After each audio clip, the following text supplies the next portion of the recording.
కొని దాంట్లో ఎలాంటి సర్ఫ్నైనా పర్వాలేదండి కొద్దిగా వేసుకున్నాక వైట్ వెనిగర్ని కూడా కొద్దిగా యాడ్ చేయండి. వీటి ప్లేస్లో మీరు నిమ్మకాయని కూడా వేసుకోవచ్చు. ఎక్స్పైర్ అయిపోయిన ట్యాబ్లెట్స్ ఉంటాయి కదండి, దాంట్లో నుంచి నేను 3 కానీ 4 కానీ తీసుకొని మెత్తగా పొడి చేసుకోవాలి. ఈ పొడినంతా కూడా ఇలా సర్ఫ్లో కలిపేసుకున్నాక కొన్ని వాటర్ని కూడా యాడ్ చేసుకోండి. దీంట్లో ముఖ్యంగా మనము కొద్దిగా గోధుమ పిండిని కానీ లేదా కార్న్ ఫ్లోర్ పిండి, మైదా పిండి ఉంటుంది కదండి, ఏ పిండి వేసినా పర్వాలేదు. స్పూన్తో ఈ పిండి అనేది బాగా కలిసేటట్టు కలుపుకోవాలి.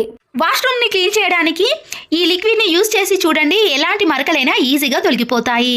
ముందుగా ఇలా వాష్రూమ్లో అంతా వేసిన తర్వాత ఒక 2 మినిట్స్ పాటు అలాగే ఉంచేసి ఇలా ఒక బ్రష్తో క్లీన్ చేసుకోవాలి. ఇక్కడ వెనిగర్ని మనము అలాగే గోధుమ పిండిని వేసాం కాబట్టి ఎలాంటి మరకలైనా తొలగిపోతాయి.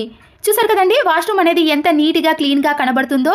అంతేకాకుండా ఎలాంటి బ్యాడ్ స్మెల్ కూడా రాదు. వాష్రూమ్ డోర్కి సోప్ మరకలు, వాటర్ మరకలు పడి జిడ్డుగా తయారవుతుంది కదండి, దాన్ని కూడా మనము ఇలా తయారు చేసుకున్న దాంతోటే క్లీన్ చేసుకోవచ్చు. చూసారు కదండి, ఈ టిప్స్ అన్ని మీకు నచ్చినట్లయితే తప్పకుండా ఒక లైక్ చేసి మీ ఫ్రెండ్స్కి కానీ రిలేటివ్స్కి షేర్ చేయండి. మరో వీడియోతో మళ్ళీ కలుద్దాం. Thanks for watching.